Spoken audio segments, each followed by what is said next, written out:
Today, I am going to be sharing sketchbook flip throughs of my from my travels to Europe. I spent 3 weeks recently, depending on when you're watching this. And I'm also going to try to finish some of this artwork because one thing that one of my bad habits is not finishing my travel sketches. And I say finishing lightly because, like, do we need the stress of, like, oh my gosh, I got to go home and I got to finish it all? No. But I like the idea of kind of putting a metaphorical bookend on some of the work that I started during a trip that was so inspiring to me. All right. This page is a wonderful example. This was from Neuschwanstein. I think I pronounced that somewhat correctly, however, tentatively. And I really had a interesting experience there. Didn't love it at first, but then kind of found an appreciation for it. And this sketch is so unfinished that I'm afraid I won't remember that if I don't finish this sketch.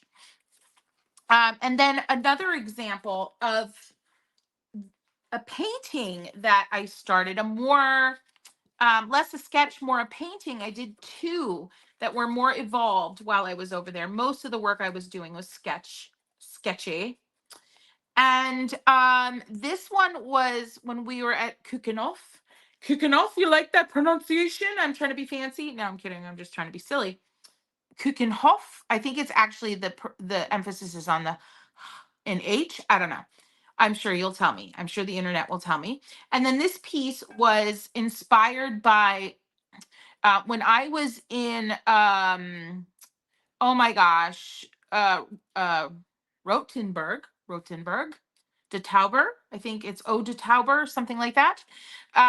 There were annuals everywhere, pots filled with annuals, and little Easter vignettes with annuals, flowers around them. And but Rothenburg is a touristy city, and I felt like there was this really interesting contrast between, there was a grittiness to the city. And so I got a little metaphorical, and I have this painting that's kind of got some different styles appearing. And so mixed media there, full on watercolor here. And so I really want to finish these. I really want to make these pieces that are like really official and finished. All right. So I want to warm up by kind of getting into these sketchbooks. This is my Blue Lotus sketchbook. I didn't, or Lotus Blue, didn't do a ton in here at all, honestly, but I will show you what I did. This was not from my trip, but this was my view when we had our stay in Brienz, Switzerland. And honestly, later this week, friends, if you're watching this on replay, it's probably already up. Go ahead and check in the landscape playlist. But later this week, I have a tutorial on how to do this. It's a little different. It's a little less, more evolved, depending on how you look at it. It's going to be fun. So, and if this is a year from now, you might want to check in descriptions too, because there'll probably be a link there. This was a piece that I did. We took the gondola. We call it a gondola. It's where you ride up the mountain in the little cable car. We took that up from Lauterbrunnen in Switzerland to the 007 restaurant, as they call it. It's where one of the 007 movies was filmed. And literally, you're above the clouds. You feel like you're above the clouds, and it's all snow caps up there, and you have to go up on a sunny day, or at least a mostly sunny day. So we weren't sure we were going to make it up there, because when we were there, the weather was really dreary. But the last day, we actually redesigned our trip a little bit last minute. And the last day, we decided to not go to Gruyere in France. We decided to stay in Switzerland, and get up there. And so I did this kind of like abstract-ish situation. It's a zoomed in area of the snow cappers up there. And then I was in Colmar, also very touristy, and just kind of capturing some of the greenery, some of the rooftops. There's a church with this gorgeous like slate roof. Well, actually, I don't know if it was slate, but it was green. The tiles were green and so much greenery and really cool, like apricot, peachy colored cobblestone or I'm sorry, brick. So I captured that. And then this actually was, oh geez, I did not go anywhere with this. While I'm talking, why don't I paint? This piece was one that I started. My aunt and my mom watched the kiddos for a time while we were in Kukenhof.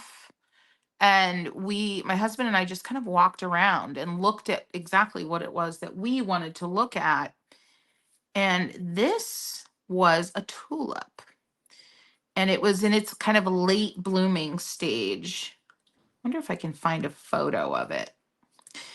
And so it was flopping open and was really starting to look somewhat magnolia-ish. It was really delightful. And so I stopped quickly and sketched and I forgot that I never started even painting, putting any color to it. This was the last day of our trip that this was done.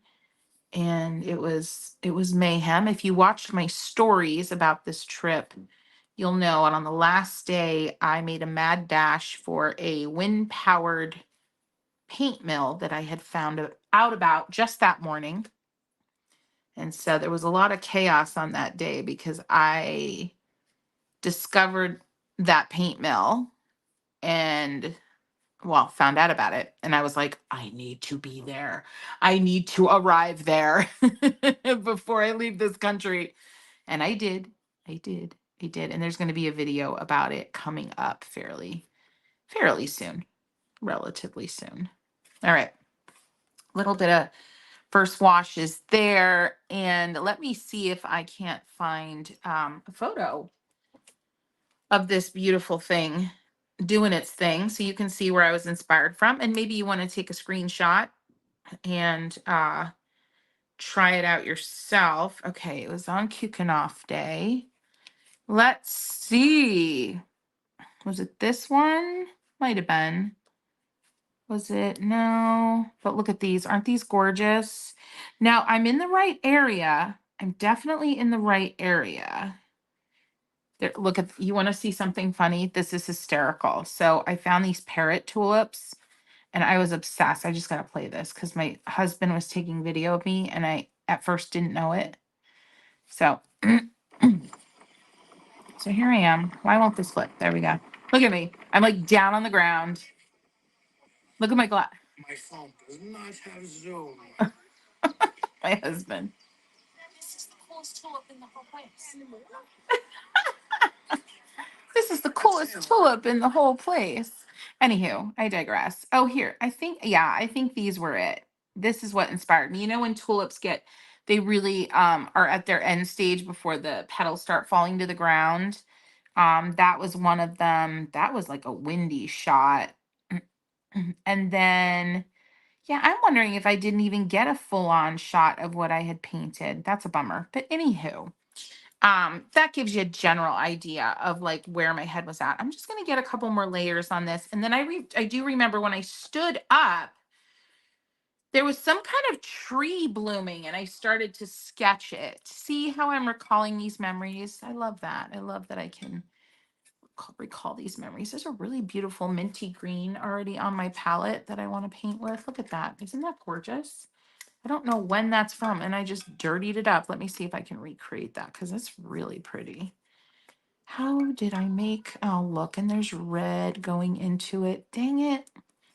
All right, maybe it was this. Yeah, it's a little dirtier than it should be, but it's better than it was. So I'm going to just rough in the leaves, and I'm holding my brush kind of halfway up. I don't want a ton of control because I want to lay it down really kind of breezily. if you will. A little hint of something there. And then I think, yeah, I have another big one over here. I'm just grabbing different greens and just being very immediate. And this is how, if I were to have actually painted this on site, on plein air, this is very much how I would have approached it, right? Just easy breezy layers. So let me get to comments and see how y'all are doing. What's up? What's up? Okay. Hey, Christy, you should try to go to Ottawa, Ontario, where they have the Tulip Festival. Oh, nice. That sounds like so fun. Hello, Sue. Welcome. Hey, if it's your first time live, go ahead into comments and say first time. If you were watching on replay, friends, go ahead into comments and say replay.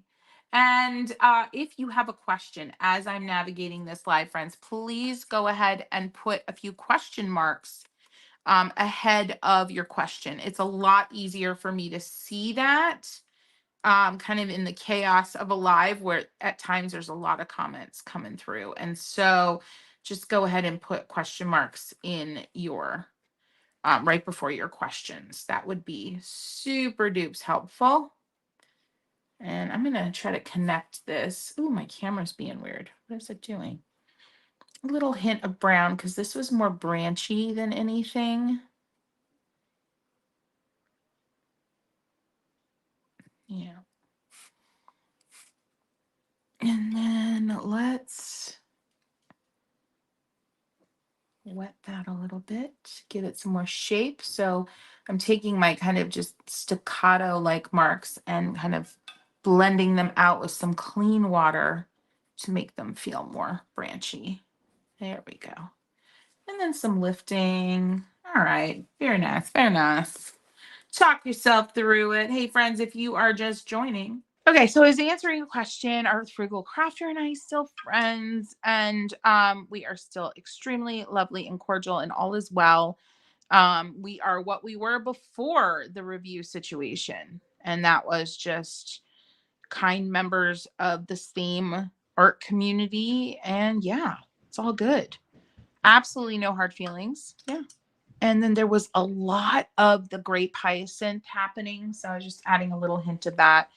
And down here, let it converge because this looks a little strange. I'm actually going to turn this into a thicker tulip-ish like leaf coming up. There we go. That's better. All right, that's fun. And then I want to add, I used this pen a lot from Tom's Studio. I really enjoyed it. It's the interchangeable nibs. And it's a blue ink I'm using. And so I'm just going to add a little hint of that dark center that was present in that particular tulip. Really fun. He does film. My husband does film sometimes spontaneous. Sometimes I ask him to, but I did not know he was filming that. Looks like I had Mickey Mouse ears. That's awesome. I love that. Yeah, that was a quick recovery. I had my other phone fully charged, ready to rumble. Oh, yay, Jeanette, you got the stamp set. I'm so glad are you enjoying it? You're having fun. I hope. I mean, you said that you love it. So yeah, I think you must be. Yeah, absolutely. Lindsay is on the regular much more realistic than I am. And also, you know, regardless of realism, artists are going to differ big time on, like, I like a more opaque watercolor. Like, I get really excited by opaque watercolor, and other artists absolutely 100% do not. I also am absolutely going to choose a synthetic brush over anything that even feels like a natural bristle brush. So yeah, that's a great point. And I knew all that. I knew what her style was going into the review. So yeah, actually, I think I still want to keep warming up until I go to that one. So let's just do a little flip through here. This is a Hahnemühle. I've been practicing how to pronounce that. Toned sketchbook It accepts watercolor, but is not. I would even go as far as saying I'm not sure this is even watercolor paper. Sorry, Hannah. Sorry. But I enjoyed it because of the toned quality, but I also enjoyed it forced me into a sense of immediacy, right? Okay, so this was done at the Rijksmuseum in Amsterdam. They had a lot of I think, very old Delft pottery. And this was a piece, I talked about it in my stories, and it was just kind of that classic Dutch masters piece. I forget the artist's name, but there was like a dead frog. And so I talked about, like, I said something funny in the stories about the dead frog. So when I did my sketch, I put sans frog without frog. So anywho, that's, yeah, random. When I started the trip, I literally felt like I really needed to warm up to travel sketching. I knew I was going to be getting into things that I don't do as often, architecture. And I knew I was going to a zoo, so I knew animals were going to come up and things like that. So I warmed myself up. And that is a tip I have for you if you're going to be sketching when you travel coming up. Warm yourself up. Warm yourself up with the stuff that you are very comfortable with. Yep. I had a really lovely experience. It was the first time that this was in the Van Gogh Museum, which I didn't get to visit last time I was in Amsterdam because I didn't know you had to buy tickets ahead of time and they sold out. Yes, Maida, I love the stage of the tulip just before it croaks. It's awesome. So it transforms itself. It almost looks like a different flower. It's so cool. Anyway, I finally got to go to the Van Gogh Museum and experience sunflowers in person. And I've always been kind of ho-hum about his sunflowers. Like, whatever. I think it's just because there was a part of me that's like, oh my gosh, who cares? It's printed on coffee mugs, blah, blah, blah, and I loved adding this pink, and I told myself that I needed to add more. So I will. And so standing in front of this darn thing, though, let me tell you what. Standing in front of it and experiencing it firsthand, completely, I like had a shut your mouth moment, Rice. Like a lot of my friends call me Rice when they're kind of being, my best friend Maria should be like, Rice, what are you doing? And she's questioning me. And I said that in my head, shut your mouth, Rice, because how can you judge a painting fully if you've never seen it in person, I guess? And that could be a touchy subject, but I really, that's what I felt. And I'm adding some fluorescent here because it's fun.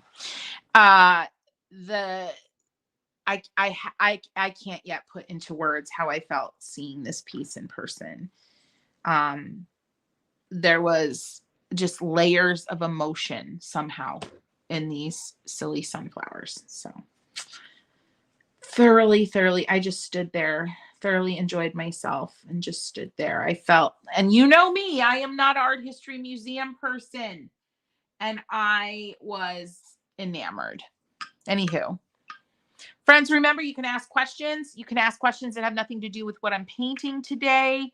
I want to hear from you. I'm going to try to keep that page loose. Actually, let me put a watercolor thing there so it doesn't transfer. Okay, now we got into, I'm loosened up. All right. We are at Castle de Haar. My husband and I visited this castle previously, but there was a Renaissance festival happening when we were there last. So we did not get to go inside. All tours were kind of stopped. And so this castle was so interesting, not at all what I expected. This castle was inhabited, and friends, you may know more history about this castle than I, so be patient with me, but I talk about the things I remember because of the things that like caught my attention. So this castle was lived in, used, partied into, I believe it was the 1950s, and fancy people. I think it was like Bridget Bardot had partied there, and there were others that you would know that I forget.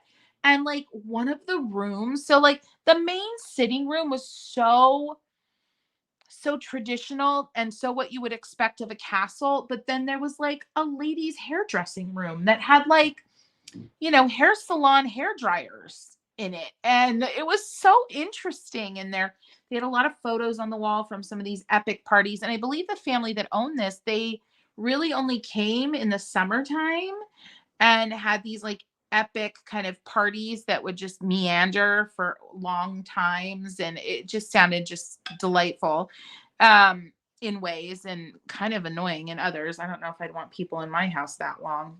But anywho, I started my hybrid sketches. So this was my first hybrid sketch of the trip. And so when you first enter the castle, there were these griffins. I think that's what you would call these, a griffin. And I was nervous because I hadn't painted anything statuesque or animal-like in a while. And but I actually find, and this is another tip, just a general tip, not just necessarily for travel sketching, but if you find animals intimidating, paint statues of animals. There's something, for me at least, that is so much less intimidating about painting a statue of an animal, and even a statue of a person. And it probably has something to do with the fact that the statue is already stylized in a lot of ways and simplified. Like the basic shapes are already kind of found for you, if you will. So I'm just adding some really intense contrasty moments here to make this feel a little bit more wrapped up. I love the knuckles on this little guy. So cool. And I'm going to make the nails a little more obvious here. Oh, this is so fun. Thank you for being here with me during this. It's like I get to go down memory lane, right? Which is awesome. I'm already missing this trip. Yeah. So fun. So yeah, paint statues of the things that you're a little nervous about. And it's going to help you think through some of the shapes and how to build up volume and all that kind of good stuff. All right. The other thing I remember a lot about Castle de Haar, it had decorative shutters and accents on a lot of the buildings, and I didn't actually capture that. So I remember it. I'm not gonna go look it up, but I just remember it being like diamonds and things. So I'm gonna just put a hint of that in here. And I could be wrong on exactly the shape it was, but it almost, gosh, it almost gave like a Pennsylvania Dutch feel. It's very interesting. So yeah, there were a lot of accents, painted archways. I think there were shutters, if I'm remembering correctly. It's really interesting, really interesting. So I'm going to put a little bit of that there. Just a little memory lane moment here.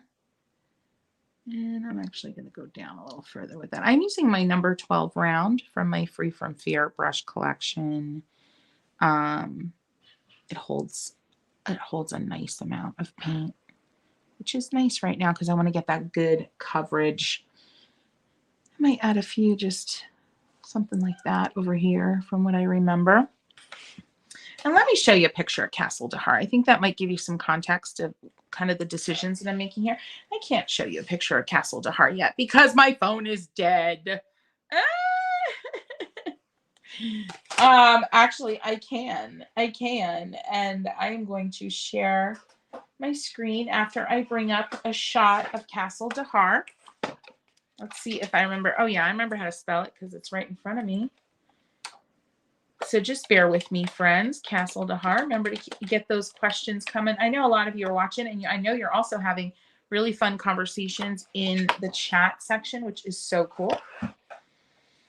All right. So I'm going to share that. What in the world happened just now? So the reason I want to show you a picture is because I am a big believer in, why does this look different? Is this Castle de Haar? Did I screw something up? Where are the accents that I recall?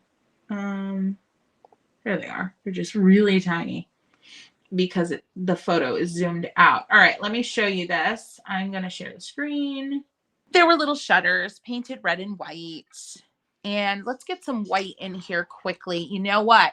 Speaking of quickly adding white, let's talk about one of my favorite supplies of the trip, which were these Stabilo Woodies 3-in-1s. I'm not sure why they're called 3-in-1s. Actually, maybe I do know why they're called 3-in-1s, because I think they work on glass and then they work on paper and they're water soluble. I think that's why they're calling them 3-in-1. So I'm going to go ahead and just add some white moments just to brighten this up, because there was a lot of white going on in and around this property. So I love these woodies. You don't get a lot of precision with them, but man, they're just fun. They're really fun to work with. They recently sent me the whole set, so I'm going to be playing around even more with those. Really great to add, like, look at like little highlights. You can use them really softly to go over and add like a smoky effect to things. Just so fun. So fun. Yes, a snapshot, like a collage. So yeah, it is. It's a collection of imagery, unrelated in terms of placement, but of course not unrelated in terms of location. And I find it to be a lot less intimidating to sketch like this, because it's like you give yourself, like, how many? There's like 1, 2, 3, 4, 5, 6, 7, 8, 9, 10 different little art pieces started. So it's like less intimidating, because like if one thing isn't going quite right, just kind of like stop it and come back to it, right?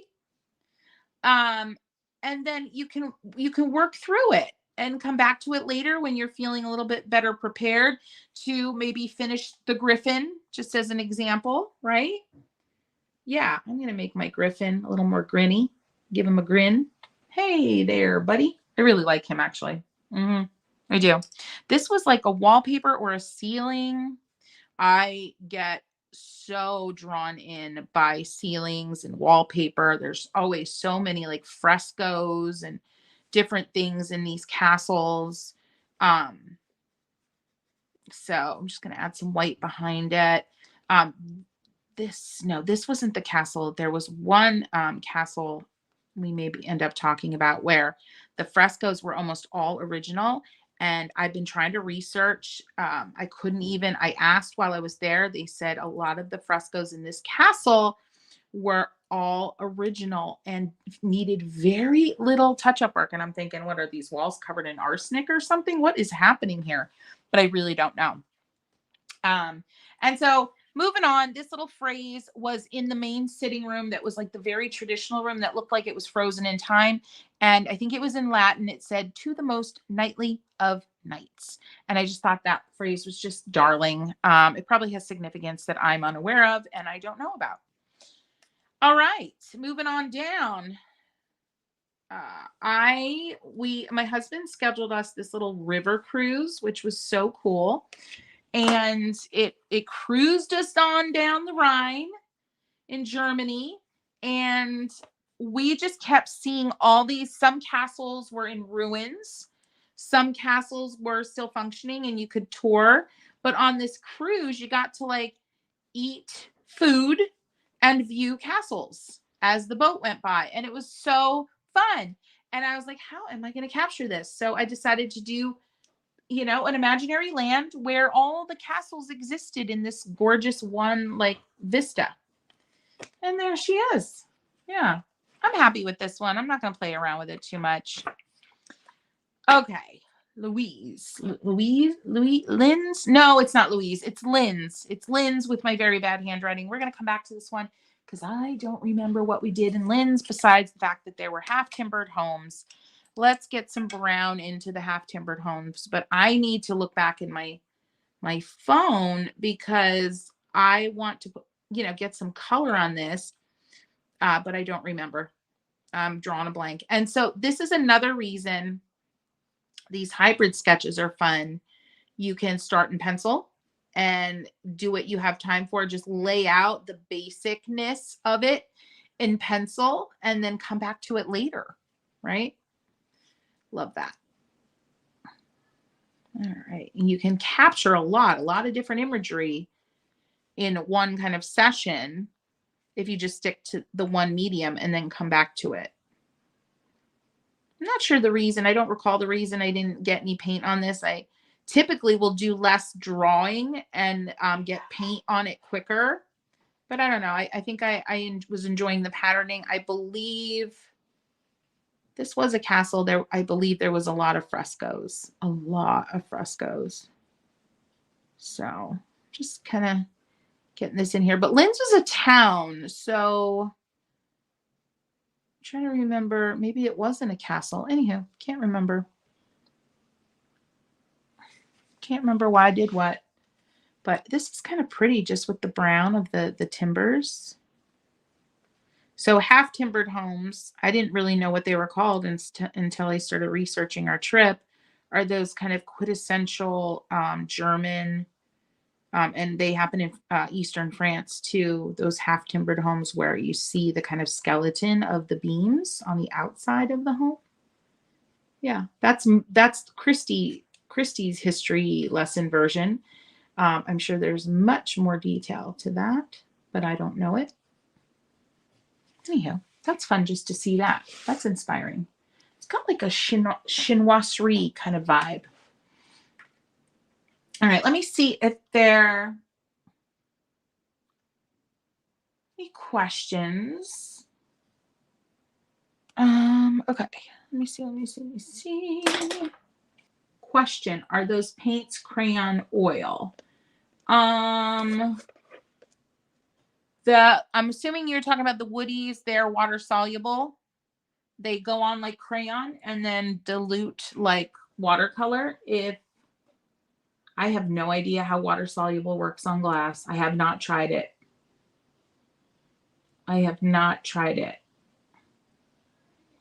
If you have time, could you teach us how to paint a quick lily? Do you have a tutorial on that? I'm trying to paint one now. I'm trying to think off the top of my head. I know I did a lily in a live a while back. I won't have time in this live, but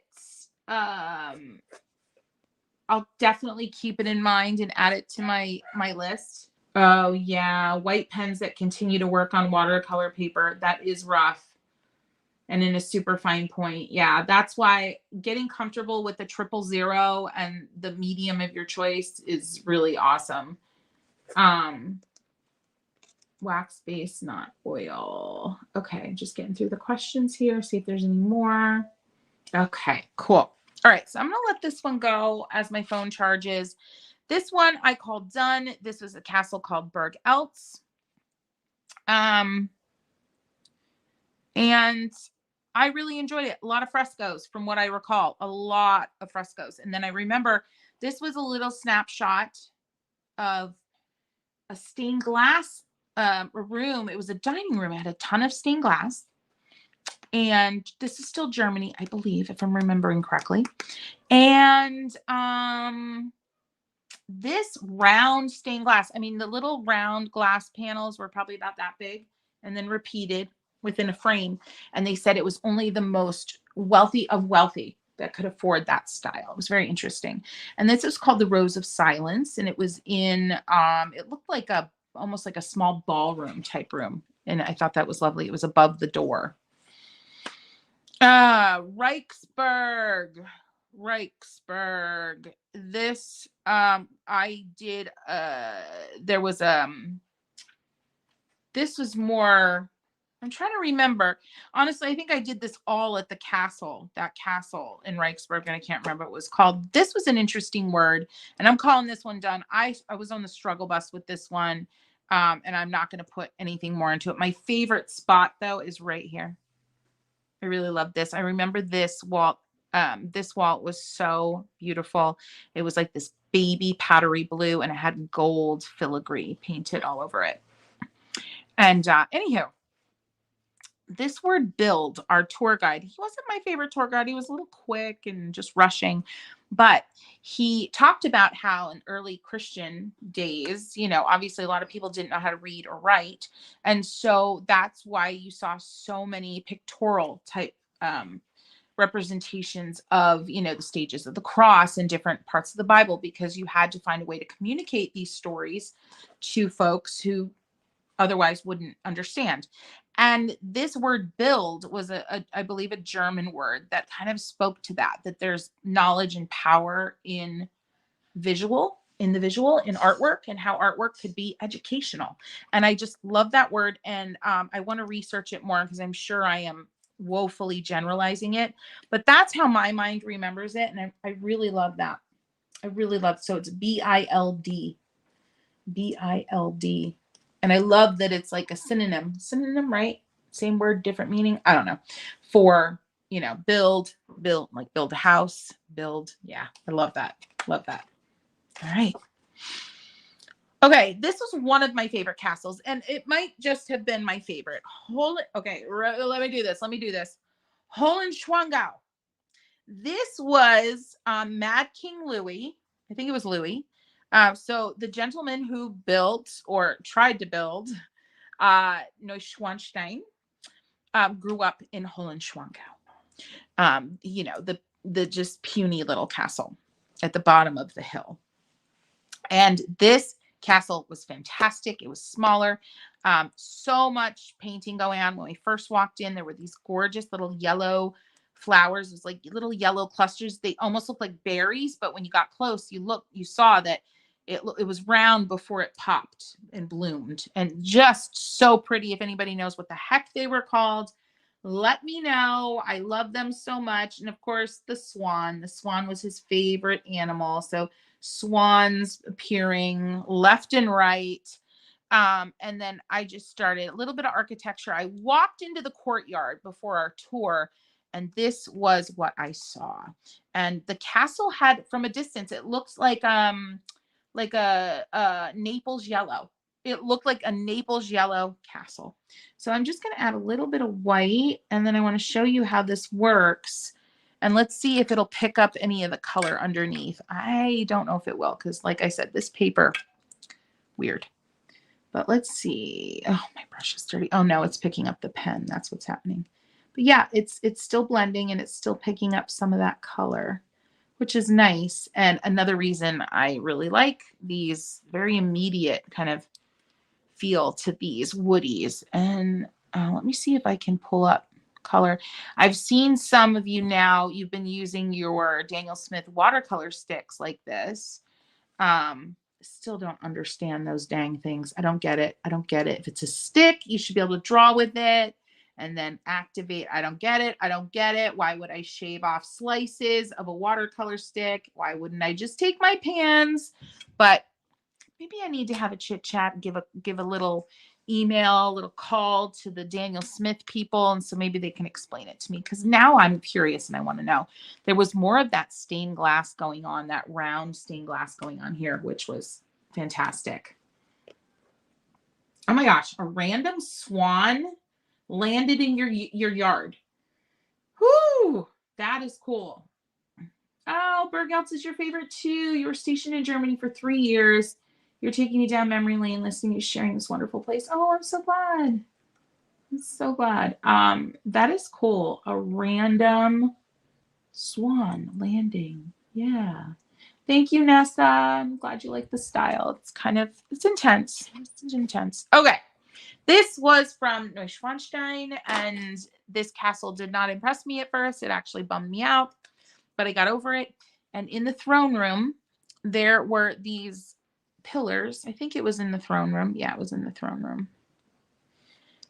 There were these like blue pillars. Look at how this crayon is kind of just bullying that color around. I hope you could see that. Really pretty. And so I never got to paint them. So now I am. And so they were this just incredible blue. And this castle is being, the areas that were actually finished, which not much of the castle before he was dethroned was actually finished. You know, comparatively speaking to its just general size. But they are doing a really quite involved restoration. And And this room seemed to be quite along the way, if not finished, in its restoration. So I've been itching to paint this blue column. All right, we're going to just let it go at that for now. And see, this paper just doesn't take watercolor well at all. It's terrible.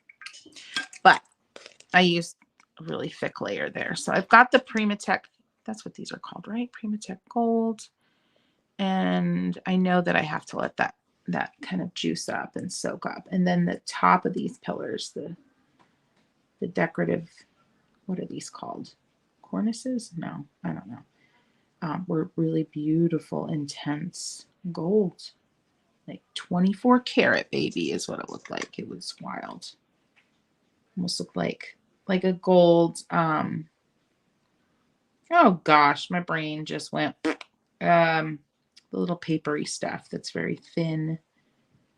Anywho, getting that in first layers, and then in the music room, he was obsessed with a particular composer. I can't remember the name right now. And so he literally, and see what this paper is doing? It's just like curling up because I am using a lot of water here. So he was obsessed with this particular composer. And so he built an entire space. It was like a theater. It had a stage, and there was this most gorgeous scene painted as the backdrop to the stage. And it was this really old kind of oak-like looking tree covered in moss and lichen and oh gosh, and white flowers coming in. And this starburst is from I believe it was the ceiling of the throne room. Lovely. It was just something I remembered. And you might wonder, like, how do you decide what you're going to include in your hybrid sketches, Christy, and what you're not going to include? And it's just quite literally and quite simply what my eye goes to first, because that tells me if my eye is going there, that tells me that, there's something about it. It's got my attention and it's a good instinct to follow. So I just want to rough in the tree. This is the one page that I keep like just itching to go back to. And I've been saving it for this live. But yeah, I'm just going to rough in the brown and then get in some of the moss. There we go. So there's a big debate. Was King, was it King, not Louis, Ludwig? Mad King Ludwig? Memory, let me know. I think it was Ludwig. A lot of debate. Was he mad, or was he actually just a genius, kind of with a lot of vision? I don't know. I think it was a little both after my experience there. Little both. He went into a lot of debt. So a lot of people think that he used the country's money. And he kind of used what he was paid to fulfill the job he was fulfilling, but did not steal from the country, but went into tremendous personal debt, I believe, which is, I guess, where things got a little kind of hazy in terms of right, wrong, indifferent, all that kind of good stuff. All right, I'm kind of using a lot of water down here, which is probably going to come back to bite me. So let me lift away some of it, but I want to get that mossy kind of vibe in there. But if you're curious, go ahead and look up the music room of Neuschwanstein, and it's just really, really lovely. And a lot of these minty, creamy colors going on. The grapes are and this flower from the dining room paintings. They talked about how a lot of the paintings, unless you were the top man, the top artist, you didn't get to sign anything. And so you were an apprentice, you didn't get to sign. And so they showed this one, I guess there was this one artist that was basically that's not cool, man. So he painted himself, he painted a portrait of himself into the fresco on the wall in this dining room, which I thought was too funny. That's probably something I would have done. I'd be like, please let me sign my work. Thank you very much. Right? Yeah. So I thought that was I remember the most random things. So random. Lift a little more. Why is there a bug that is so interested in my painting? Go away, buddy, or you're not going to survive this. You're not going to survive this. All right.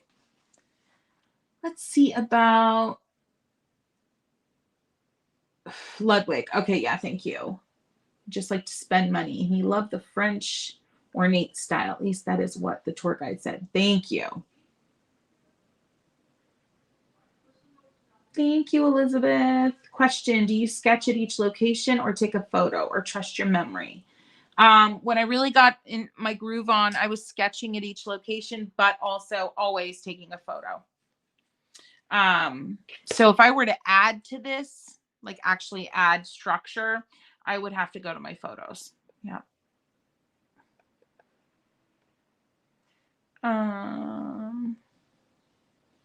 Let's see.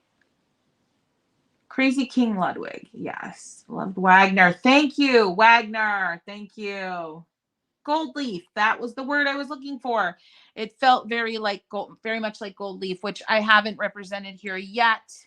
But let me grab, I have gouache.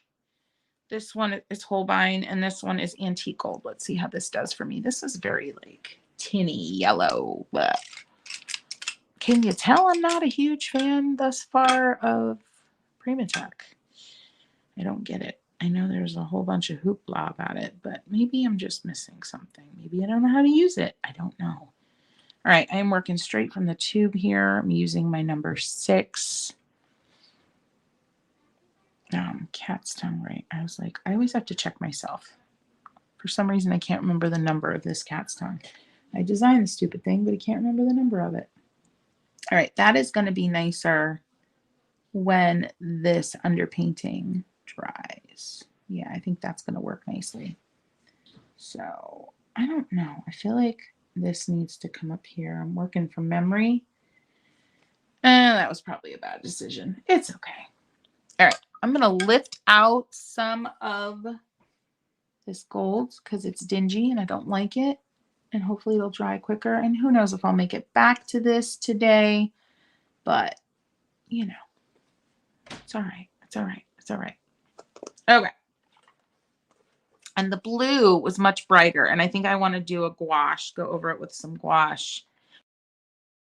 The actual column was like much brighter than I have it right here. But I'm starting dark, going light, going mixed media. You put something under here so it doesn't transfer. Okay. This one, so fun. We stayed in Brienz in Switzerland. And Brienz is like known for its wood carvings, wood carvers. A lot of apprenticeships go on there. And so I wanted to kind of create this like kind of a crest of sorts. And so this was a scene kind of traveling up from Lauterbrunnen in the gondola. You went from like really like green with the blue water, and then you started climbing and things got more white and purple and white and white and white. And actually, I want to let me do this here. I want to add some zhuzh to this. So I have my, I'm going to go tiny. I'm going to go with my 000. I'm going to get some white gouache because I really wanted to create that sense that things were getting whiter as you climbed, right? And then, of course, the cowbell. I don't know the traditional name for those, if anybody knows. And let me tell you what, maybe somebody can educate me, but the cows were not out. One of my favorite memories from Switzerland, I was there in September last time, and the cows were down from the mountains, and I don't understand. They were not, they should have been down. From what I understand, the cows go up sometime in like later spring, and the cows were not there. And I was so sad. I was so bummed.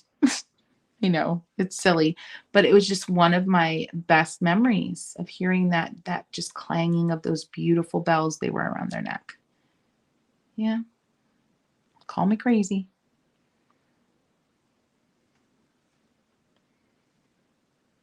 All right. How do I want to do this? Coming down.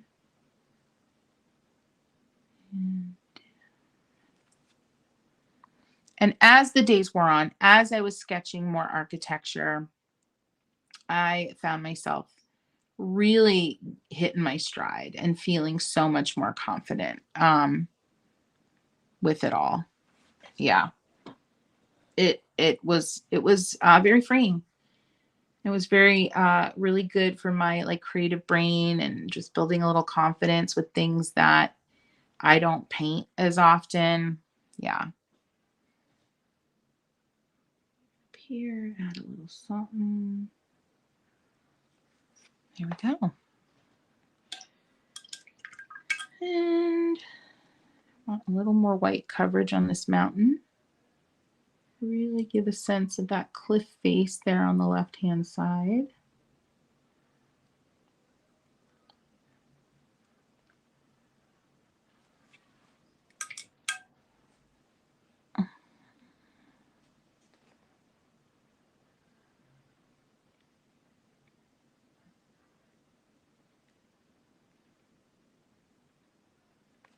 All right. Definitely feeling more of a transition kind of vibe here. And then I'm going to bring a little bit of snow down here because you would see it. You could almost just get there was a visual sense of like the gradual melt as you changed elevation, whether you're going up or down or up or down. Yeah, you could literally see it evolving. So I want to give a sense of that. A little bit of snow here. And it was the tail end of ski season. So still a lot of skiers around. So it was neat. You know, I'm sitting in the cafes with my sketchbook and whatever. And then these folks are coming in and they're sipping their coffees in full skiers garb. And I just was fascinated by it all. There was something else on this other little red area. And I don't remember what it was. Maybe it was a rooster. I don't know. I'm just going to make some general marks just so there's something there. And then this was more white. Actually, I think this is where the rooster was. But I'm not feeling warmed up enough to attempt a rooster right now. And then I'm going to sharpen up these white stitch. It really was. There's like little stitches in the fabric of the bell strap. I want to make them bigger and stronger just to get a little more visual pop. There we go. And then kind of wipe off my brush. I have a little bit still on there and add a little bit, almost like a little bit of like a buff. A little bit of shine, a little bit of highlight. The light's catching that. What were they made? They're made out of, are they iron? Or I don't know what the actual bell was made out of, but it was really like dark color. And then maybe a few little white dots in the flowers here, just so they also pop. And then I'm going to mix up a little bit of green with my gouache here on the side of my palette so I can get a nice highlight, kind of a light green going. I love that when you're in a pinch and you have, you know, if you want to experiment with gouache when you're traveling, just take a tube of white. Now that'll make everything you do pastel, right? But if you're in a pinch and you don't have a lot of space, just take a tube of white and you can really kind of experiment with a gouache feeling without, you know, overwhelming your pack. Let me see if there are any more questions. I get so like, I easily fall into a rhythm with these sketches. So I'm kind of in the zone. Oh, Wagner. Thank you. That didn't sound right in my mouth. Thank you. Wagner. Yeah, that sounds Even more. No, my friend lives in a dairy farm, no bells, but lovely cows, and they are very well cared for. Oh, they get names. I'm so glad they get names. Sorry, I'm reading some of these conversations. I know. Oh, I called it Primatech. Thank you. Fine Tech. Thank you, Lean. It is Fine Tech. No, I don't know what Primatech is. I have been messing around with so many different supplies these days. What is Primatech? It's Fine Tech. Thank you.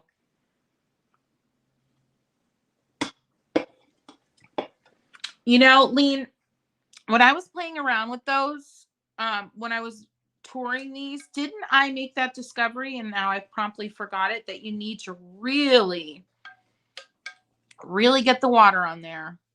And you're saying a few minutes to let it juice up. I believe I recall that. So I'm gonna let her juice up right down here.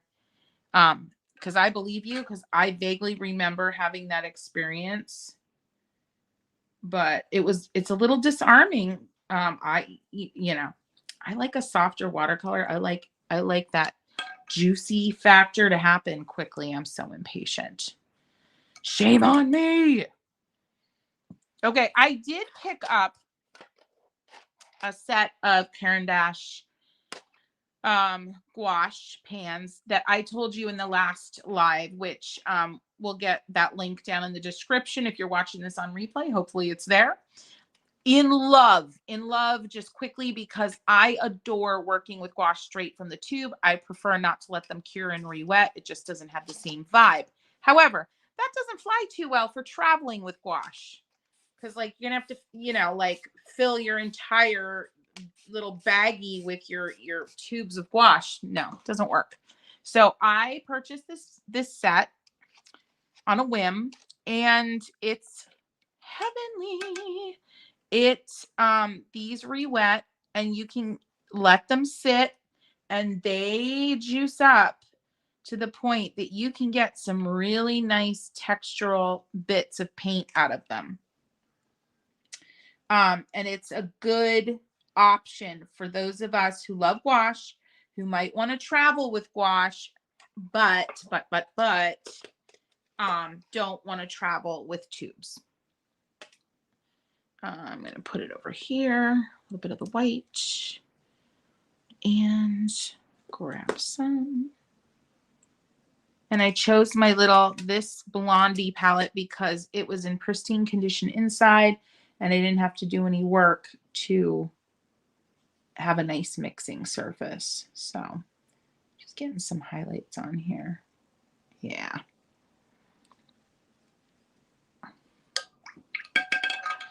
I'm going to go in with my 000. Y'all, I'm no gouache expert, but I know the basics, and boy, do I have fun with gouache. A little overlap here. When you're doing these hybrid pieces, oh, I'm off camera. When you're doing these hybrid pieces, overlapping elements can give them such a lovely sense of this makes sense, if you will. Don't let things just float, right? Let them overlap. Okay? Don't let things just float. All right, let's get a little sense of yellow flowers down here.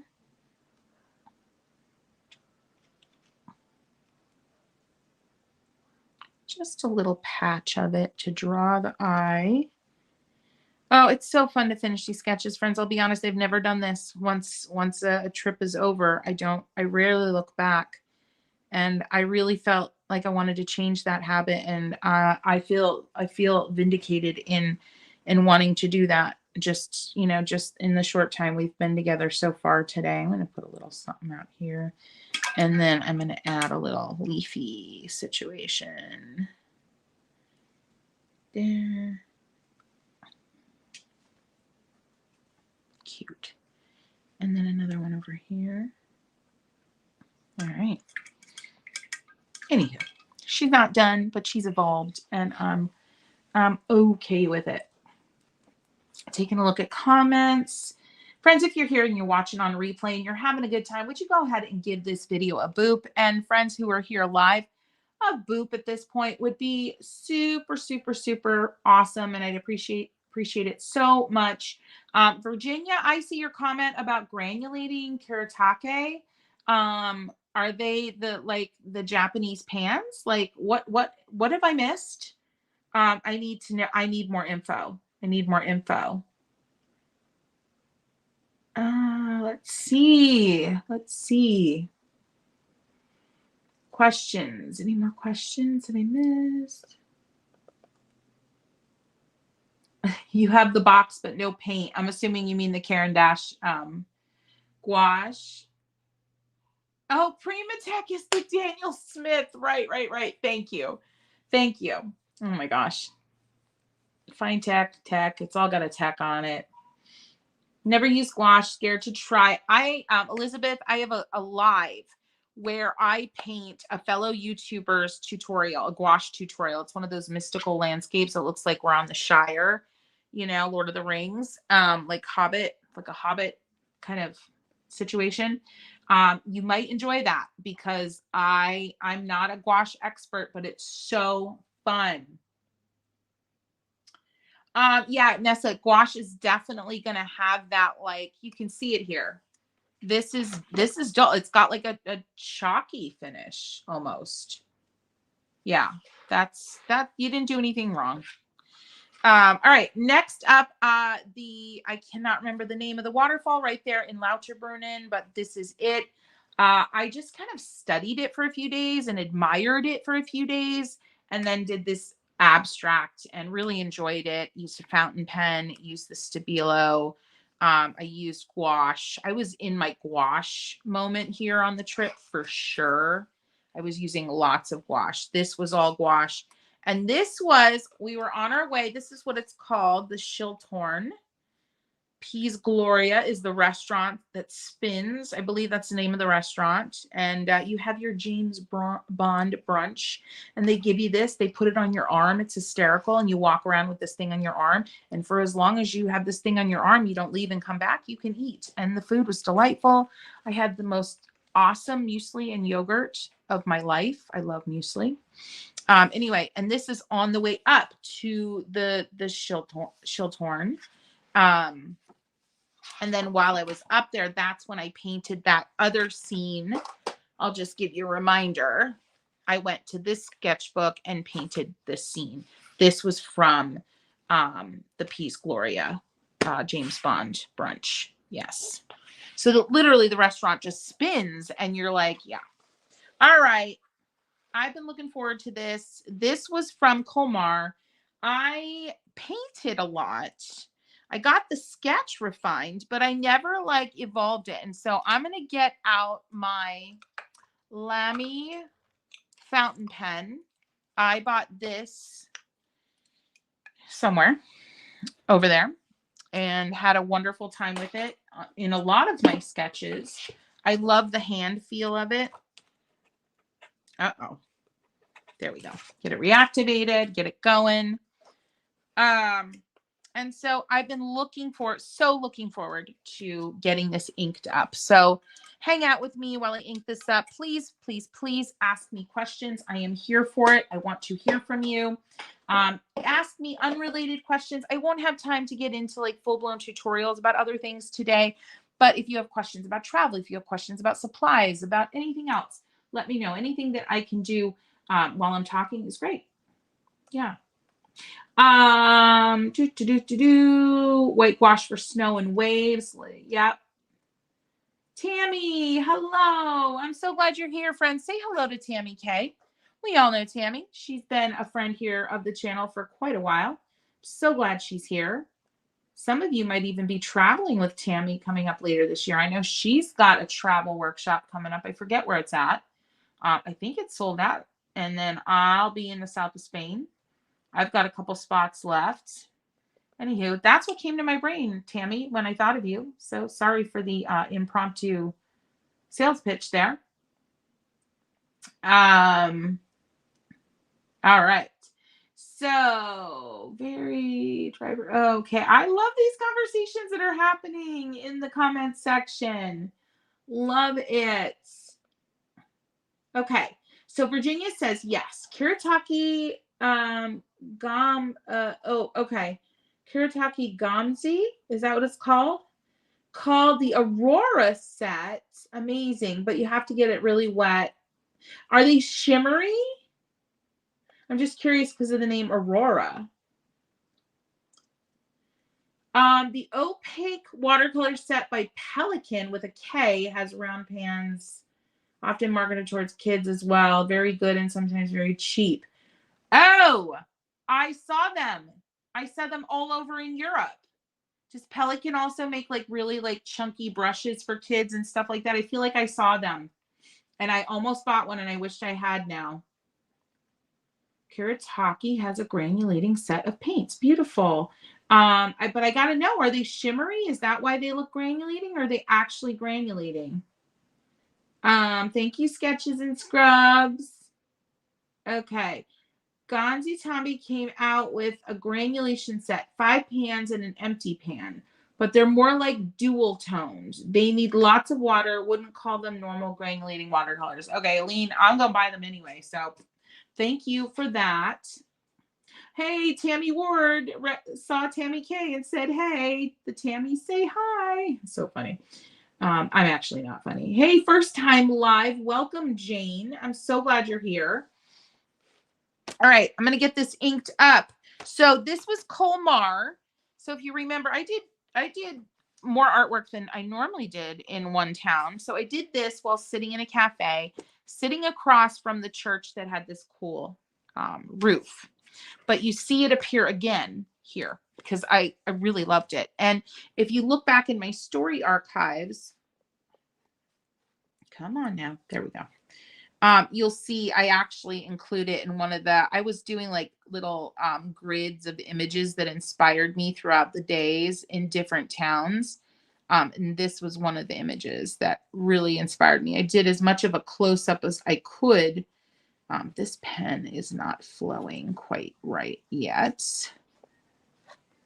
It's just, okay, I'm going to come back to that area because it is not flowing.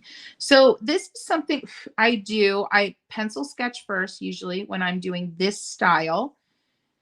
Pencil sketch first and then do washy, watercolory moments, and then ink. Because even if the ink is more waterproof, I just find it to be a cleaner process when I do it in that order. Don't ask me.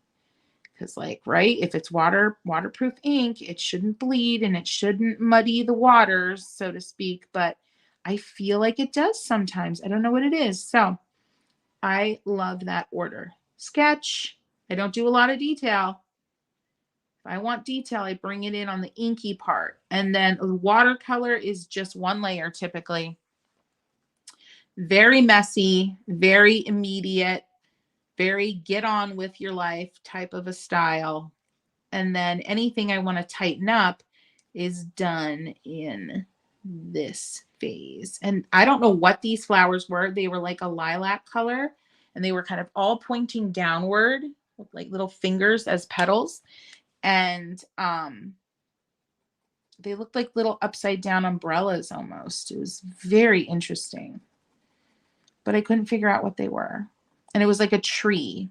And then all over town, there were these yellow, big yellow pots that were full of flowers and these trees. And I'm told that these yellow pots are elsewhere in Europe, but I did not encounter them. I only encountered them in Colmar. And then Pignon is a famous shop in Colmar.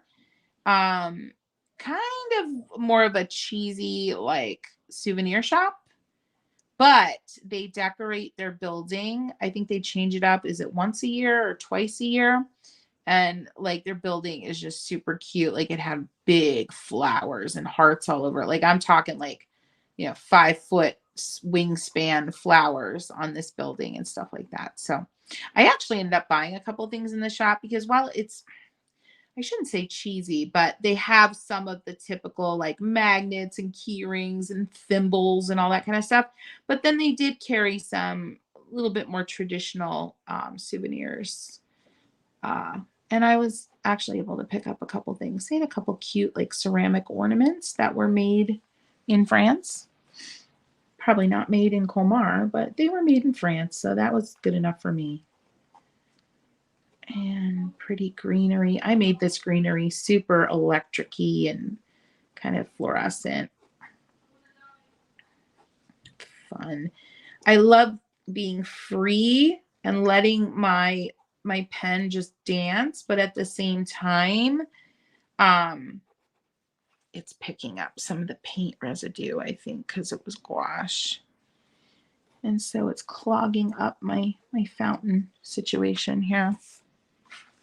Hold on. There we go. I don't know much about fountain pens. This is honestly, I think this is my first one. So you may be cringing right now. I may be using this in entirely the wrong way. This is a great time where you can button up your architecture. Maybe you want to pull out a little bit of a unofficial straight edge. I was using different things, tickets and whatnot, as straight edges during my trip. Uh-oh, it's nap time and my daughter is not having it. So pull out a straight edge to get a little bit more structure if you want, or not. I want a little more structure, right? I want to kind of button up this line here a little bit. Yeah. And give that a little bit more of an angle. All right. I'm going to line these up a little. Straight edge can be a powerful thing when you are wrapping up a sketch like this. See, yeah, it's picking up the gouache. That's annoying, but I should have known. Should have known that would happen. It's fun seeing these ink and wash come to life. I don't think this plays well with gouache. I'm going to look at my comments because you all are probably going to be telling me, Christy, I may also be out of ink. I don't know. I haven't refilled this since I started using it. So I may very well be out of ink. I don't know. My daughter does not want to go down for her nap. She is screaming. Oh my word. I hope y'all cannot hear that. Ooh, she is mad. I would often add little chimneys. Here's another little bit of advice for travel sketching. Don't feel like you have to sketch exactly what you're seeing. This was a crazy hybrid of things that I would glance in a couple different directions and then like pop in things that I saw. You know, I wasn't trying to sketch the exact building. I wasn't. That was too stressful. I didn't want that. I wanted an impression of the place that I was in. I didn't want an exact documentation. So really fun.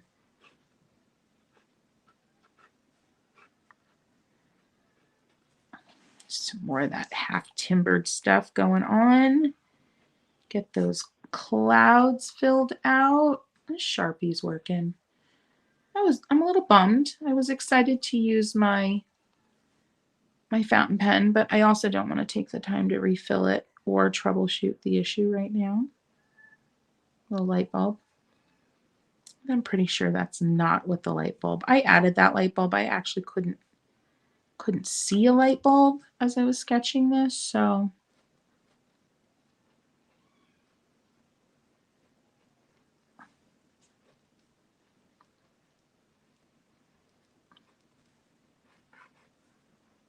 lots of these little lamps kind of attached, dare I say, awkwardly to a lot of buildings. They looked like, which one of these things doesn't belong? And it was them. So I had to get one of them in. Oh, I'm glad, Nikki. I'm glad you're enjoying watching. Yeah. Lots of shutters. I found myself always being drawn to the shutters in a space, in a scene, if you will. Lots this time of year. We were there, you know, through Easter week. So a lot of the Easter decor was still up. And these towns go all out. They have little vignettes in their windows sometimes. Like, just so cute.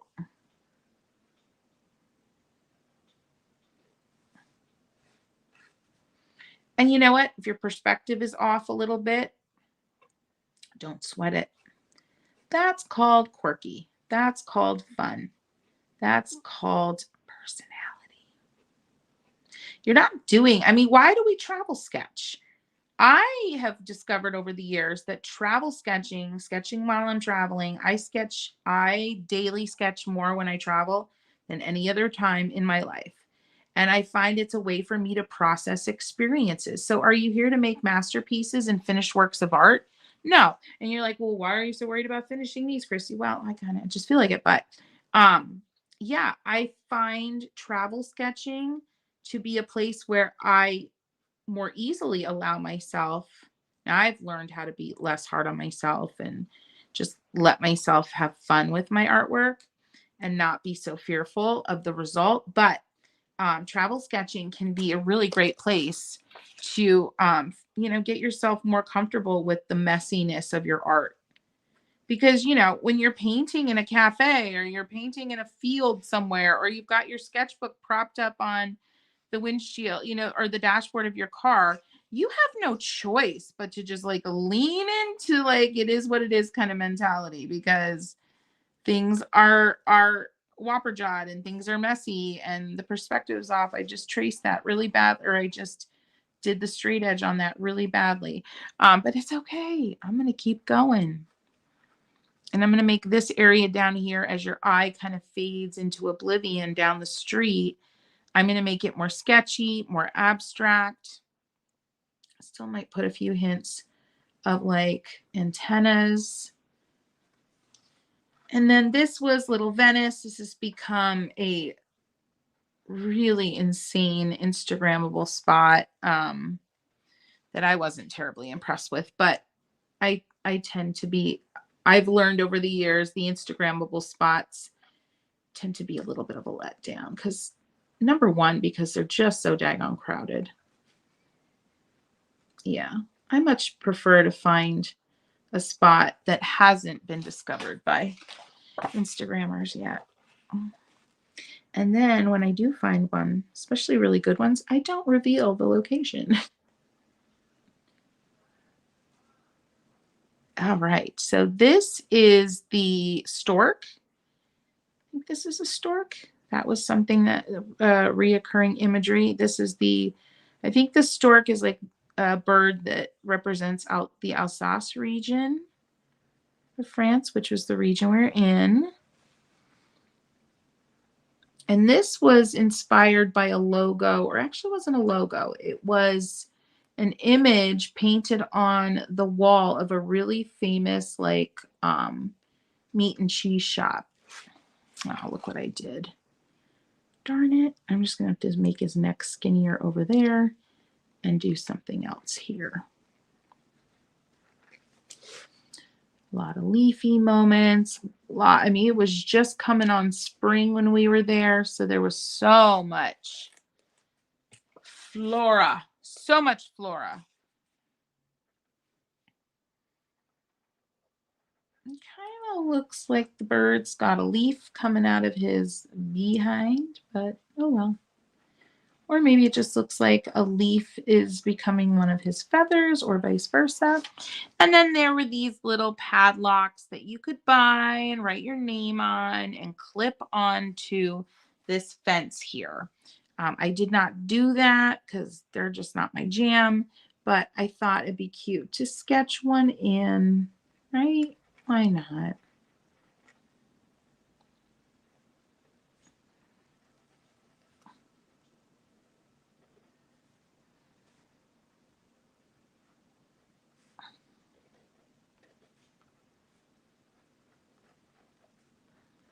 Yeah, even this pen is picking up the gouache for sure. It's okay. All right. come back to that. It's not finished, but we can come back to it. This was my favorite town in all of our trip, Require. And it was the town that most inspired the Imagineers of Disney for Beauty and the Beast. Hence, little town, a quiet village, commentary there. And I'm pleased with this one. So leaving that one as is. Friends, if you feel like it, I would love for you to give this video a boop. That's a like. That would be awesome if you feel so inspired. And this was my zoo experience. And this also, I am not going to touch this one because this one feels, I'm very proud of this one. And I have no problem saying it because I drew animals. I drew animals that I actually like, which is uncommon for me. I am going to just put, come on, pen, come back to life. Come back, come back. Let me see if there she is. Okay. All right, cool. I typically am not really excited about my animals, but these just flowed. So, yeah, I'm proud of myself and I'm not afraid to say it. All right, cool. Bruges. I want to continue with this outlining, but my pens are failing me, so I may not. All right. Delft. Delft is one that I did not get to do much on, and it was kind of a bummer. So I'm going to work on this one a little bit. There it is. It started with the windmill, of course. And I found, this is the ink. And I found that this is somewhat water soluble when it's still wet, which is nice. So my goal here with this sketch was to keep it tonal and to make it look like my very own little Delft hand-painted scene. We'll see how that goes. I didn't actually finish the sketches, so I don't know. This is the actual Delft signature that I tried to sketch. And when you have one of these on the bottom of one of your pieces, you know that it was actually hand painted by like a certified artist trained in the techniques. So I'm going to ink that. Yeah. Very unique signature.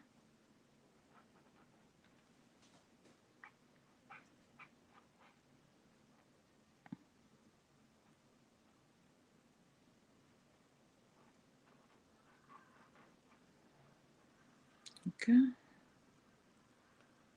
Woo, I'm focused and I can't even talk. Almost done there. All right. Thank you, Shauna. Oh, I hope you do give it a try. Yes. This day is flying. Yes. Love the dark moody colors. Yeah. Live with your messes. Learning to live with my messes in watercolor is something I need to do, have fun, and not strive for perfection, so to speak. Oh, a dip pen works better with gouache. Gotcha. Gotcha. Forget what this was. Was it a hydrangea? Oh no, this was like it almost looked like a Queen Anne's lace. We were going along when we were at this spot. Kinderdijk, I think is how it's pronounced, because it's actually a dike, where all of these old windmills were preserved. And it had its own kind of floral ecosystem going on. There was a little placard about it, but I didn't read it with my full attention. I had some kiddos with me at that time, so I was a little preoccupied. Yeah.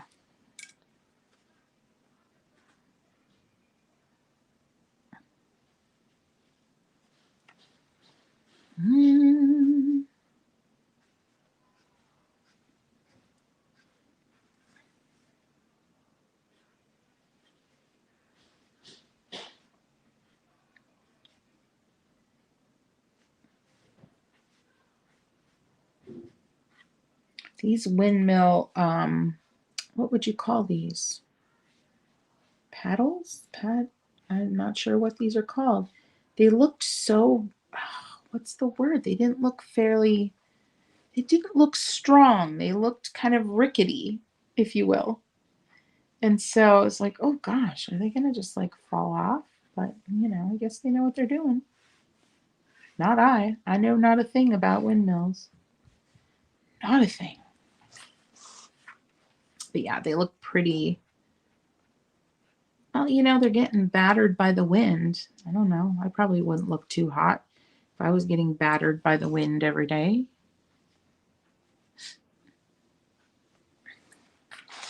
This was a banner that appeared on one of the collections that was on view in the Royal Delft Museum.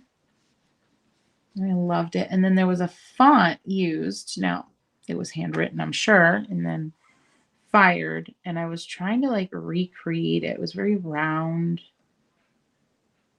It had like the O's were very like round. That's supposed to be a Y.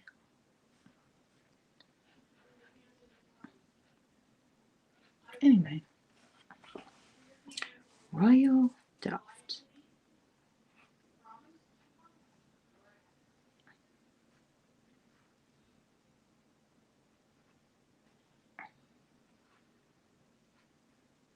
Here we go.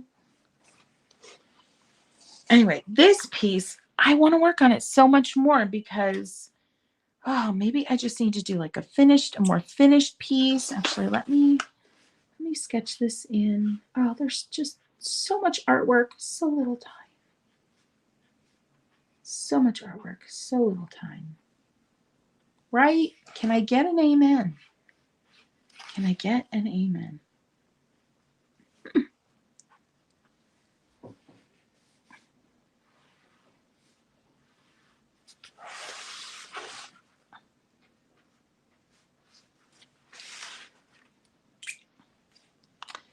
And I want to use my 000. I'm going to kind of get some texture going. Like I said, this looked a lot like in the Queen Anne's lace family, but I don't think it was any kind of version of Queen Anne's lace. But then again, I'm not sure because the placard was there and Christy didn't read it. One of the things I did when I came home, and I've talked about them a lot, are my magic cups. And I realized that I hadn't we get new cars over the years and different things. And I realized I didn't have art supplies in all the places I thought I did. And I think I really examined like how much artwork I've been creating just for myself. And I realized, gosh, it's not a lot. And so I put together all new magic cups or magic bags, if you will, for my car, for my kitchen. I have one in the living room. I'm working on one for the bedroom. Like, I need more magic cups. It's so important. I'm just not surrounding myself with enough reasons to grab time, to grab those moments, those opportunities of time that present themselves usually when we're the least prepared.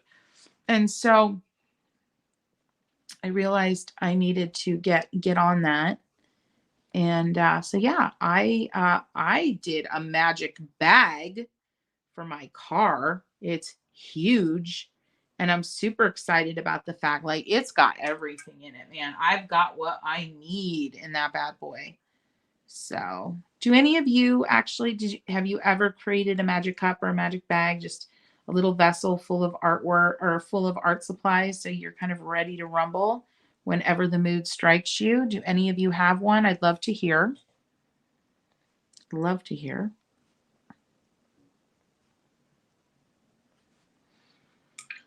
And I'm going to grab, what is this? Oh, I so enjoyed my travel cat's tongue, because the travel cat's tongue's been redesigned a little bit to have a much finer tip than the original cat's tongue. which there's still so many reasons I love the more blunt tip of the original. I'm going gouache. I'm going gouache.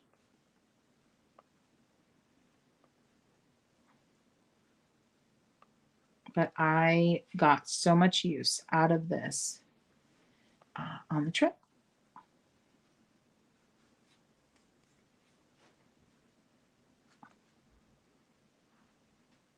Yeah, yeah, I'm definitely in the early stages, just starting to add white. Just starting to add white. So we'll see. See. I was hoping to get more accomplished today. I was, but I don't think it's going to happen as I had hoped or planned. But does it ever? Does it ever? Like, really?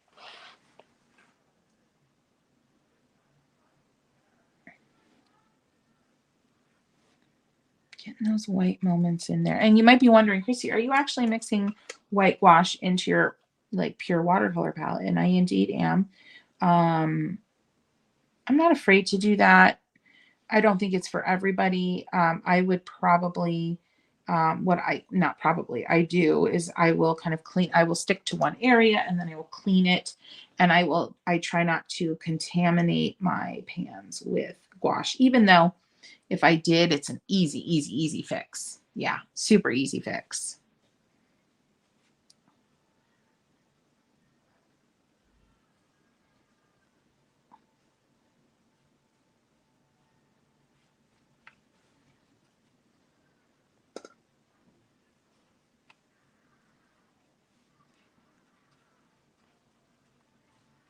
Adding some foreground here, creating just a little more structure to that area. I did not do enough sketching on this one, which was another bummer. And I'm also not referring to any inspiration images to kind of pick up on the values, but it's okay. I mean, I can kind of work that out as I go, add contrast where I need, add intensity where I need. There we go. Getting somewhere. We're getting somewhere. So let me see if my phone charged, because I want to add a few more things to this. I was so excited about this page. All right, here is a look. Oh my gosh, these are the photos from Decat, the windmill that makes the paint. I'm obsessed. Oh, look at my little baby, sweet girl. I'm sorry. I love those. Anyway, I'm sorry. Oh, but wait. Look at her. I'll show you one more. I don't know whether you care or not. I have to show it. So when we took my son to the Netherlands, he was basically the exact same age as my daughter. They are 4 years and a week apart. All right. We took a picture of him running towards us through the fields. Oh no, is it not in here? Oh no. And it's one of our favorite pictures of him. And it's more red, like he's wearing red and so on and so forth. And where did it go? Anyway, this isn't it, but we got the same picture of her, but she's all like, he was wearing red, running through the red fields. The picture we got of her, she's running towards us and wearing yellow, running through the yellow fields. And I'm going to get them framed and stuff, I think for Father's Day for my husband. Anyway, Lord knows he doesn't watch these, so I know he won't. Okay. Is this? No, that was the cat. Okay. Back in. I think I duplicated some of these photos. Is this? I really want to. Okay, here we go. Here's Delft. What can I add? Hit it. See, all you need are those inspiration images. All you need. All you need is love. Dun, dun, dun, dun, dun, dun. All you need is love. And to not make a mess of your gouache palette, I'm going to spray this bad boy down. Just needed a little bit of inspo. We're going to do a Delfty tulip. Okay, ready? Ready? Where am I going to put it?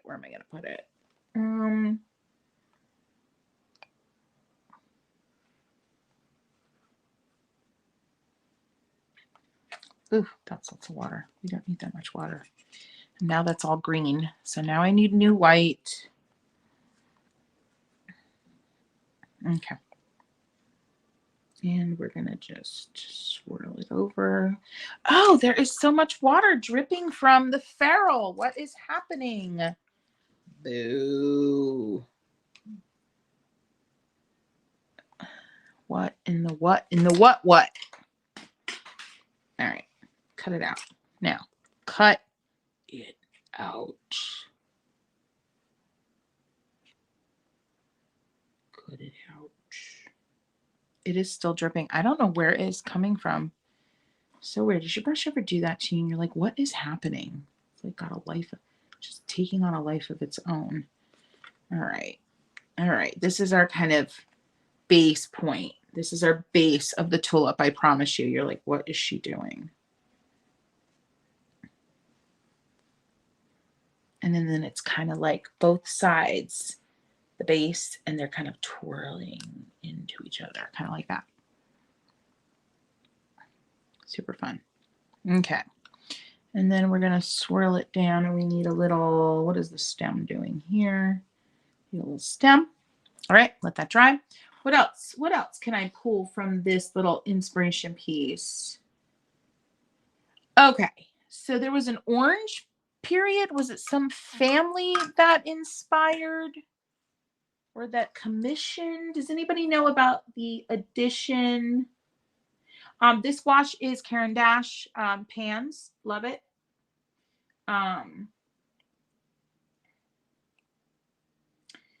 Anyway, there was a distinct appearance of some orange elements going on in some of the, and I wanted to include it because I just thought it was lovely.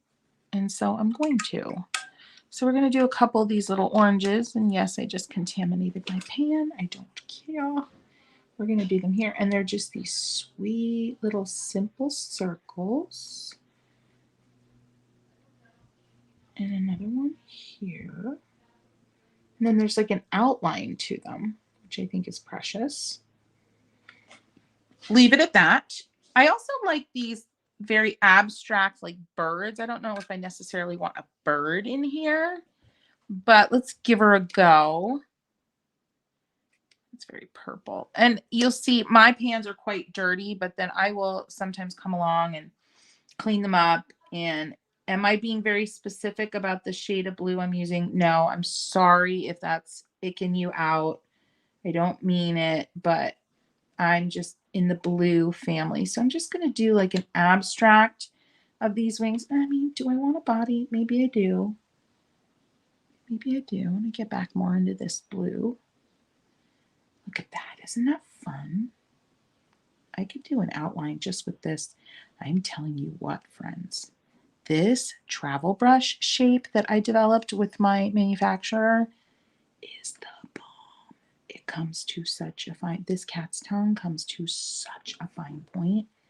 I can't even. I'm going to go right over the banner with his little tail, a modified version of the tail. And I'll get another feathery, leafy, not, well, it's kind of leafy actually. All right. And then once that's dry, we'll be able to define it. I'm going to get a little bit of white going in there. A little bit of white. I think I actually need do I need a strong? No. I was wondering if I needed a stronger white to do what I wanted to do. A little bit here. And a little bit of a darkness. Let me see if I can get, I know this is wet, but let me see if I can just lightly touch the head of this bird and get a sense of that. Yeah, I actually think I might be able to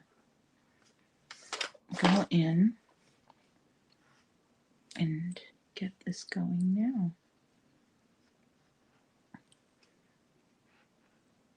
I love that I have learned to go easy on myself with travel sketching. right? Things can be wonky. Things can be utterly incorrect, and I can be okay with it. I love that I built that skill. William the Silent, the first Prince of Orange, perhaps I have to check that out. All right. I'm going to go back to the tulip, and I'm going to use this travel cat's tongue. And I want to get some of the linear stuff going in. I'm holding it perpendicular. Hello, not wet enough apparently. And a very light touch perpendicular. Oh, this might still be too wet. So I'm just going to get a little more shading in then. Nothing too crazy.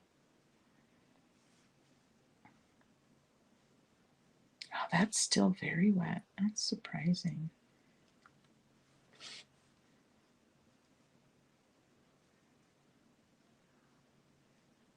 Yeah, that's still very wet. I got a little bit more in there. Your paint will push back on you. Your mediums will push back on you.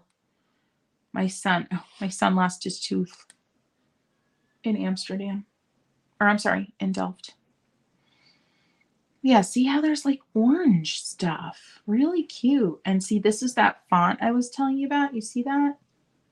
That really sweet, cute little font. Love that. All right.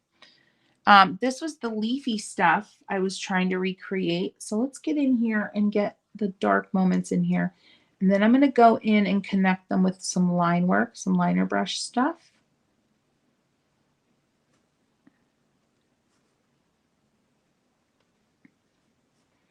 Do some up here.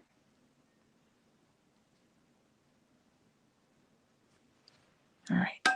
And let's get that liner brush out. See what we can do on this paper. See how it drags. I don't know. Now that I'm home and I want to go more detailed, this paper is definitely showing its limitations, but it's okay. It's not too bad. I don't think there's enough water on there. All right. Too much paint on there. The line work is simple, and then there's these like little half curls. And I am definitely going more sloppy, more loose, kind of making it my own. You know, when you're travel sketching, you're absorbing so much information from so many different places that you're visiting. It's hard not to stray from what's in front of you. At least for me, it's hard. It's way hard. These little dots.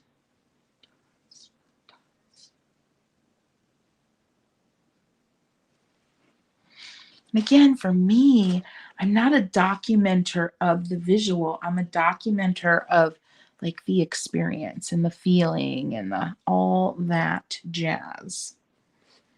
I'm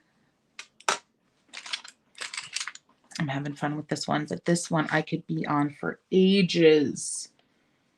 These aren't even little oranges. I think they're actually little flowers.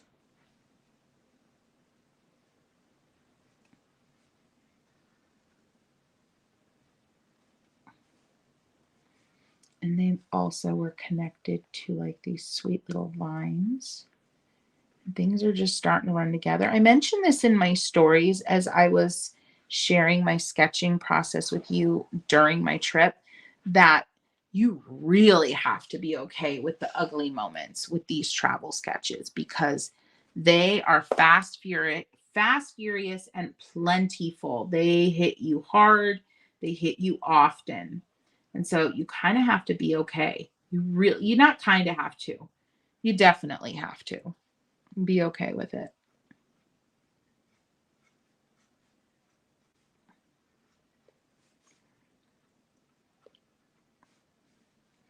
And you just have to constantly remind yourself why you're doing them.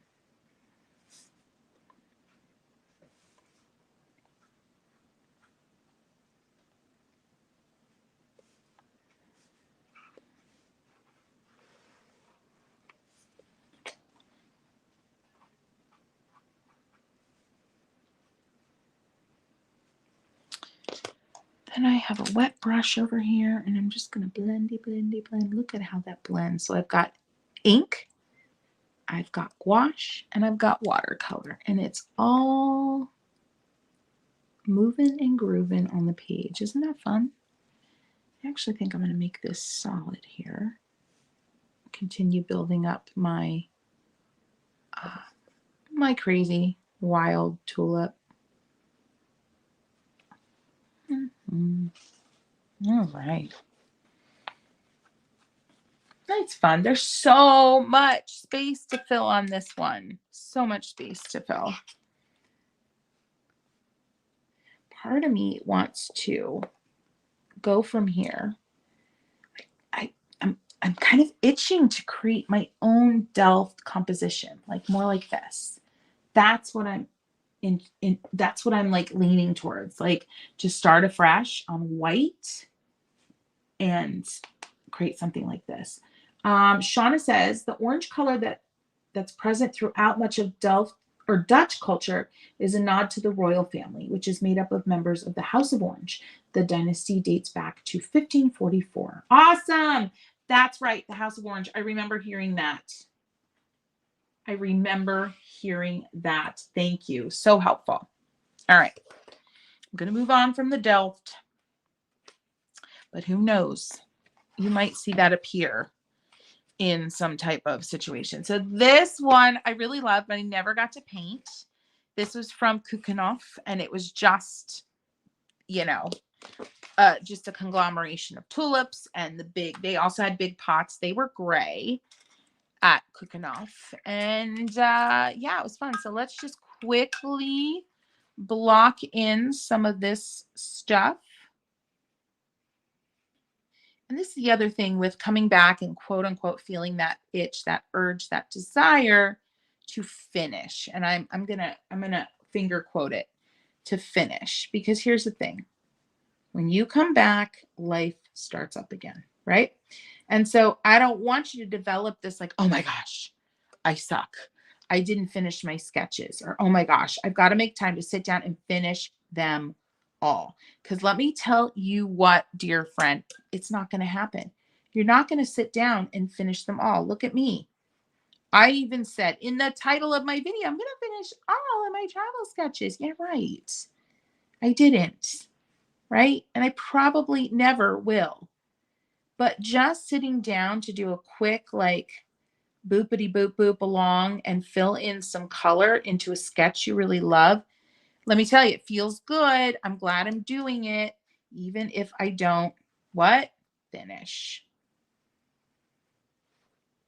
This stroke right here, just this one.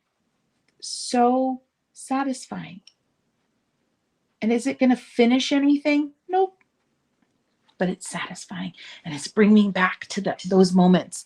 And I remember these little, there was a whole field, well, a bed, a very large bed of, I called it the ombre of tulip blooms, because I think they had to have done it on purpose. The front of the bed, like the front corner, they were like green. They were tight tulip buds, green. And then the next layer was a little bit more open. And then the next layer, you could see the yellow. And then the last layer were so open, they looked like poppies. And so I remembered that. Look at that moment. And I have chills right now. So am I going to finish this page today? Nope. But did I just give myself a moment of delight and remembering a beautiful moment that I had? Abso-freaking-lutely. So remember that. So no, will you finish? No. Will you pop in, add a few more little strokes here and there and enjoy the experience? I hope so. I hope so. I hope so. So this is definitely a little hybrid of gouache and watercolor today. Very sing-songy today. Well, I've been more sing-songy in the past, but and I was singing in my son's classroom. Not sure if I embarrassed him. I will find out soon because he's home from school. Yeah, I have fond memories of this day. It was a chaotic day because I was running all over creation, but I have fond memories. Yeah. More yellow there. And then this one was all yellow. I remember the one that I sketched. So I'm just going to pop in different shades of yellow. It was just like yellow on top. And I think there was some grape hyacinth on the next layer. So let me get some purple. And then it was purple down here. And it was a tightly planted pot. There was a lot in there, which gave it a really cool look. And then it was just stems and greens and oof, it was bold. Very little was like hanging out over the rim, which I thought was interesting. And then I remember thinking, how would I have painted this? I specifically remember this. And I was like, I think it would be important to have a little suggestion of soil. Yeah. So anyway, there's that. And then eventually I do want to ink in the tulips because as I progressed, my little like attempts at like lettering got more confident. And I was pretty proud of the way I wrote out tulips there. So anyhow, that is that. Let me close up this tube. How are we feeling, friends? All right. You know, I did not get to the two paintings, the one from Kukenhof and the one from Rothenberg. And I'm making the decision to actually, I think we all might be better served. Where is this tube of gouache? If I finish those in an actual produced video, I think it might be really fun. Yes, the royal family is called of orange, end quote. And on the national holiday, everything is orange. Oh, good. So I am glad. I am so glad that I included those little orange bits. So let me ask, would you like to see a video, a more specifically produced video where I finish this composition based on, focusing on the idea of composition, but using reference images from my trip and finishing it? Would that be helpful to you? I'm curious. Let me know in comments. Let me know. Yes, please, says Shauna. I think it would be fun to explain my process for completing a painting that was started in person, but that I have no other option than to finish it in studio. Yeah, so I think I'll do that. Awesome. This was a blast, friends. I thank you for being here. I thank you for your conversation. I thank you for your time. And yeah, so until next time, friends, I wish you all the happy painting, and I will see you soon. Mwah.